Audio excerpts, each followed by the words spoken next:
Hello dear students, welcome to online chemistry class. As I am unfamiliar to most of you, let me introduce myself. I am Joann, your new chemistry teacher. Let's get started with your first chapter in chemistry, that is Introduction to Chemistry. Till your class 5 you have learned a subject called as science.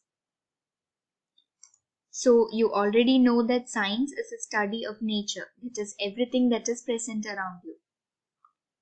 And the word science is derived from the Latin word scientia, which means knowledge. Now, for you to understand the subject science in detail, it is divided into three main branches, that is physics, chemistry, and biology.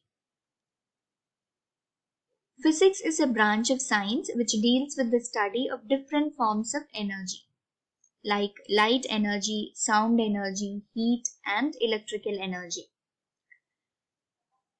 Biology is a branch of science which deals with the study of life, that is living organisms, which includes plants and animals. The study of plants is called as botany, and the study of animals is called as zoology. Chemistry is a branch of science that deals with the study of substances, the composition of substances, the preparation of substances, the properties of substances, and also various reactions that are involved, and also the formation of new substances using these reactions. Now, chemistry is again subdivided into two main branches, that is organic chemistry and inorganic chemistry. Organic chemistry is the study of carbon and its compounds. Inorganic chemistry is the study of a number of elements and compounds, including both metals and nonmetals. Now, let us see in detail what is chemistry all about. Before that, can you list a few products that are present around you? I have marked a few, that is pencil, rubber, paper, ink, shampoo, deodorants, and a lot of other products. Do you know that all these are chemicals, or as a result of chemical reaction these are formed? Yes. Now let us see what is happening in our daily life from these pictures. Raw food getting converted into cooked food. You store a lot of things in the refrigerator to keep it fresh for a longer period of time. Few food items will get spoiled after a certain period of time. Melting of ice cream. Removal of stain from laundry using detergent. Cleaning of floor with soap. Consumption of medicine in order to cure diseases or other kinds of illnesses. All these are chemical reactions, and a lot of chemical reactions are taking place within your body itself while you are awake and also while you sleep. Now, I'm sure that you have understood that everything that is happening around us is chemistry. And hence, it is very much important to learn chemistry, as everything around you is chemistry.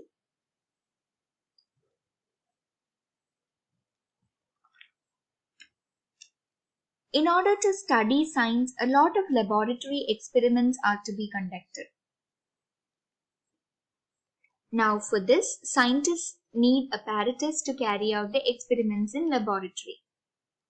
Now, let us see what are the basic glass apparatuses that are used in the laboratory. First one is a test tube.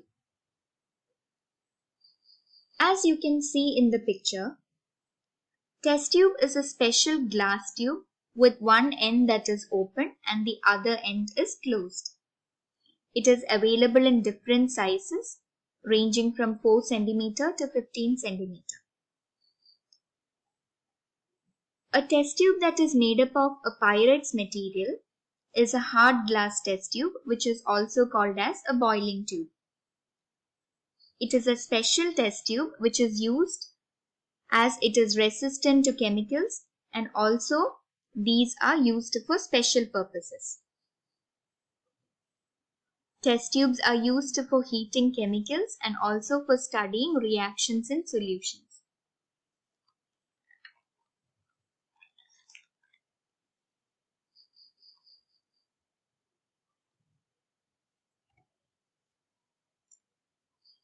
Let us see the second one, which is a beaker.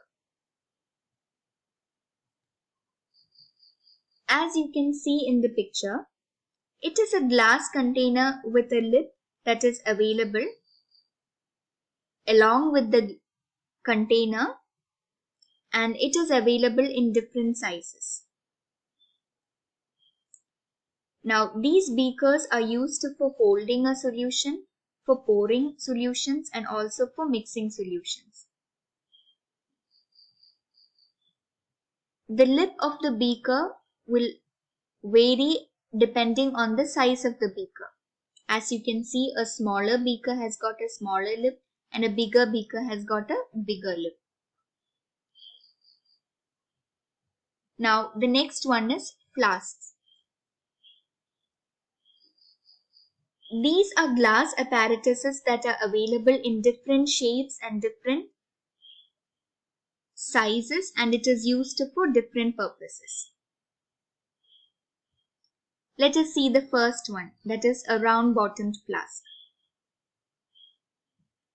As you can see in the picture, it has got a round bottom.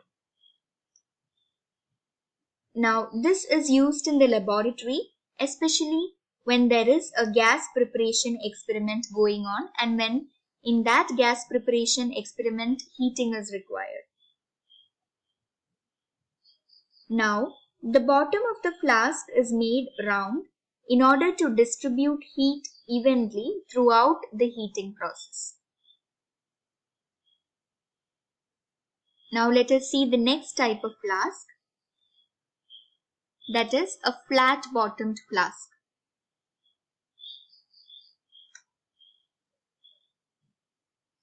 These are also used for preparation of gas experiments where heating is not required.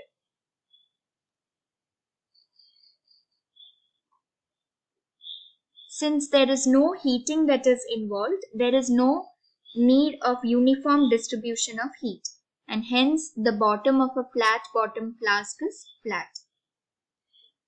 From the picture you can compare a round bottomed flask and a flat bottomed flask. A round bottomed flask needs a support to sit on the surface, while a flat bottomed flask has got a flat surface and it does not need any kind of support to sit on a surface. The next one is a conical flask.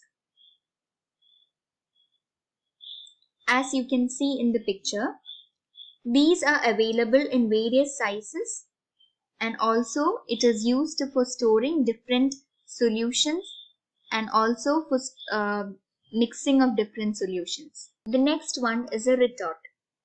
As you can see in the picture, a retort is almost similar to that of a round bottomed flask, but it has got an extension of a glass tube at one end. Now, this extension will allow the gas that is produced inside the flask during an experiment to flow into the other flask. As you can see in the picture, this is a retort, and the gas that is produced during the experiment is allowed to flow into the other flask, which is round bottom flask, through the extension of this retort. Now, this is mainly used for distillation experiments. Distillation experiment is a process where you separate a component from a mixture of liquids. As you can see in this picture, a distillation experiment is carried out wherein the retort is heated. The solution inside the retort is heated and vapors of the solutions are formed, and these vapors are allowed to pass through these extension of the retort, and it is collected in this round bottomed flask, and this gas is cooled immediately, and on cooling of these vapors it becomes a liquid, and therefore we can collect the liquid from this round bottomed flask.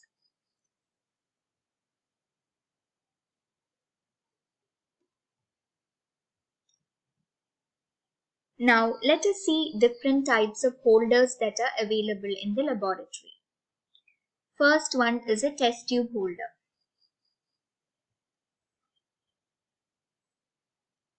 A test tube holder is a holder that is used for holding a test tube, especially when the test tube is heated or when a chemical is added into the test tube. Now you can see the picture of a test tube holder on your right side. This is how a holder holds a test tube. It is made up of a wooden handle which is attached to a metal clamp. The wooden handle will protect the person who is holding the test tube from heat, as wood is a poor conductor of electricity, which means that wood does not get heated up, and therefore the person who is holding the test tube with the holder is safe. Now next is a test tube stand. Test tube stands are either made up of wooden or plastic, and they have got holes and also upright pegs. Now these holes are used to keep the test tubes straight, as you can see in the picture, and the upright pegs are used to invert the test tubes that are washed and cleaned, as you can see in the next picture. These are the inverted test tubes that are washed and cleaned, which are kept into the upright pegs.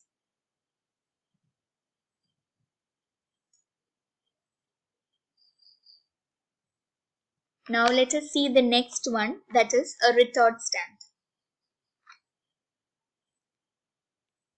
A retort stand, as you can see in the picture, is made up of an iron rod, and it has got a rectangular shaped iron base.